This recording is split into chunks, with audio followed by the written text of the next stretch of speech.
History often romanticizes the past, but let's be honest, it wasn't all toga parties and philosophical debates. We imagine ancient civilizations as simpler, perhaps more noble. Spoiler alert, they weren't. Yet the archaeological record tells a different story. One that's less Golden Age and more Game of Thrones. Long before the Common Era, violence was woven into the fabric of human societies. And they didn't even have Twitter to argue about it. From Mesopotamia to Egypt, acts of shocking cruelty were committed. Think of it as ancient reality TV, but with more blood. These acts were not random. They were more organized than your last family reunion. They were often codified, ritualized, and justified by the very cultures that perpetrated them. Because nothing says civilization like ritual sacrifice. To understand these ancient atrocities is not to condone them. It's more like rubbernecking at a historical car crash. It is, however, to confront a difficult truth.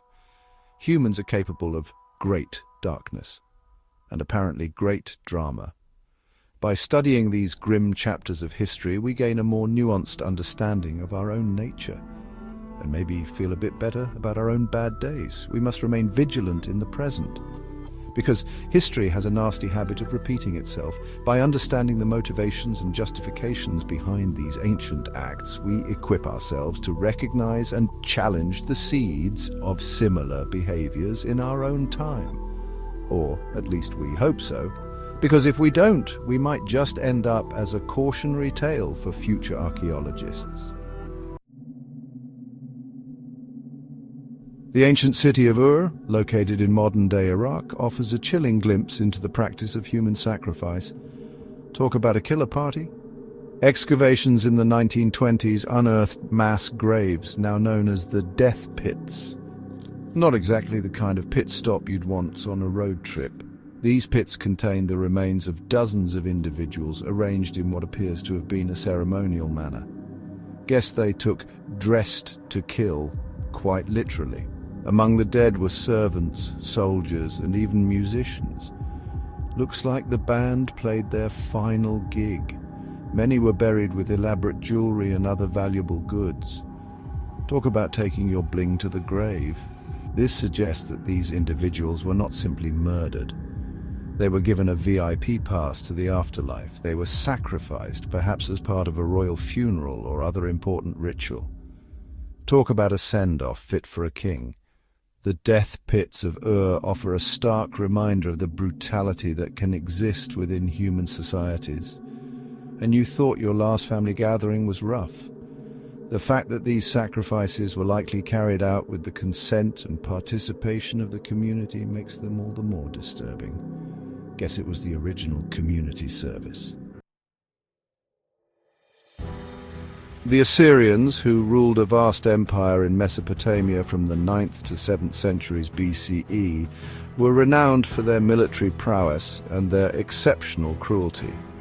They were basically the original bad boys of the ancient world. Assyrian kings boasted of their ruthlessness, and you could say they were the ancient equivalent of a horror movie director. They left behind detailed accounts of their conquests, often inscribed on stone reliefs or written on clay tablets. Think of it as their version of a very graphic Instagram feed. One inscription reads, "I flayed the nobles and I spread their skins out on the piles." Talk about a skincare routine gone wrong. Such graphic descriptions were not meant to be hidden away. Look, they were basically the ancient world's version of a do not disturb sign. They were meant to inspire terror and to serve as a warning to any who dared to defy Assyrian might. Kind of like a Yelp review, but with more flaying. The Assyrians believed that their god, Ashur, had chosen them to rule the world. Because nothing says divine right like a bit of casual brutality. Their brutality was not simply a matter of sadism. It was more like a very aggressive form of public relations. It was a tool of empire, a means of subjugating their enemies and maintaining their grip on power.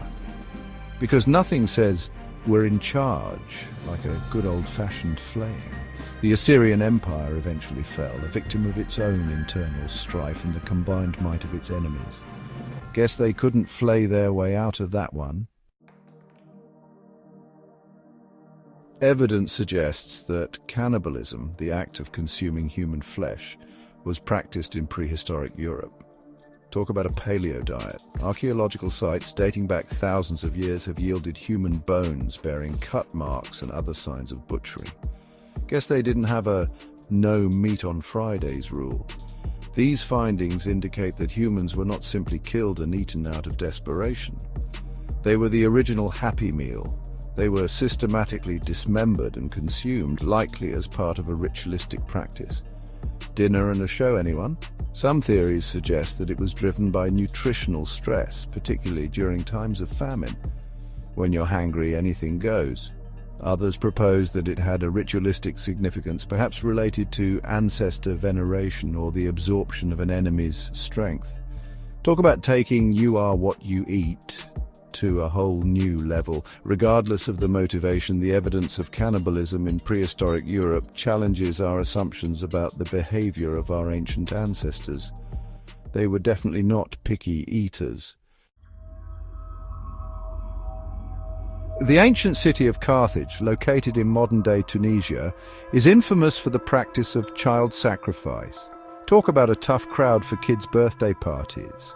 Archaeological excavations at a site known as the Tophet have revealed thousands of urns containing the cremated remains of infants and young children. Guess they took burning desire a bit too literally.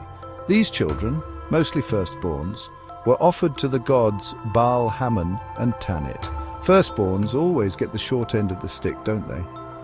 Carthaginians believed that these sacrifices were necessary to appease the deities and ensure the city's prosperity, because nothing says prosperity like a good old-fashioned child sacrifice. Inscriptions found at the Tophet often mention the phrase Molkamor, meaning gift for the god. A gift that keeps on giving nightmares. The practice of child sacrifice was widespread in Carthaginian society. They really took sacrificing for the greater good to a whole new level. The Tophet stands as a grim testament to the power of belief and the lengths to which humans will go in an attempt to control their fate, or as we like to call it, extreme parenting. It serves as a stark reminder that even seemingly civilized societies can engage in acts of unthinkable cruelty. So next time you think your neighbors are bad, just remember it could be worse. The pyramids of Egypt are awe-inspiring testaments to human ingenuity and architectural prowess. And a great way to get your daily steps in. However, their construction came at a significant human cost. You could say it was a pyramid scheme of labor. While popular imagination often depicts slaves toiling under the whip, the reality of pyramid construction is more nuanced. Think of it as an ancient internship program, minus the coffee runs.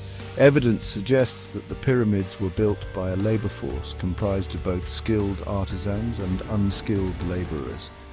So basically a mixed bag of I know what I'm doing and what am I doing?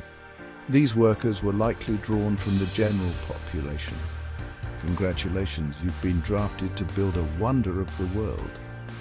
They were not slaves in the traditional sense, more like voluntold laborers. They were conscripted into service for a certain period of the year, fulfilling their obligation to the pharaoh. Because nothing says community service like hauling multi-ton stones. However, the conditions under which these workers labored were undoubtedly harsh.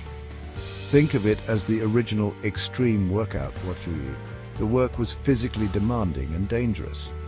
OSHA would have had a field day. Skeletal remains recovered from workers' cemeteries near the pyramids show signs of malnutrition, disease, and repetitive stress injuries. Talk about a bone-crushing job. While the pyramids are often viewed as symbols of Egyptian greatness, they also represent the immense human cost of their construction. So next time you admire these wonders, give a nod to the original overworked and underpaid.